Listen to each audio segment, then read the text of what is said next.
হেই guys welcome. Sari ঠাড়ি পরে কিন্তু রেডি হয়ে গেছিলাম। অনেক দিন ধরে জানো তো ইচ্ছে হচ্ছিল পুজো দিতে যাবো, কেননা রুবাইয়ের আমি অনেক দিন ধরে পুজো দিতে যাইনি কোথায়।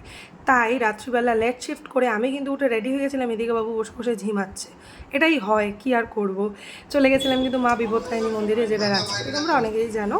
তো যাই হোক, সেখানে কিন্তু সকালবেলা পুজো দিলাম, মনটা একদম শান্তি শান্তি শান্তি হয়ে গেল। মায়ের মন্দিরে পুজো দিতে গেলে সত্যি বলো মনটা কত শান্তি হয়ে যায়। এখানে রুবাই লাইনে দাঁড়িয়েছিল, আমরা 2-3 বার কিন্তু অঞ্জলি দিলাম, বসেছিলাম। তারপর কিন্তু কী করলাম, মন্দিরটা এত সুন্দর, একটু ঘুরলাম, পুজো দিলাম, দিয়ে কিন্তু চলে গেছিলাম আমার বাড়িতে, একটু প্রসাদ দিলাম, তারপর চলে এসেছিলাম নিজের বাড়িতে।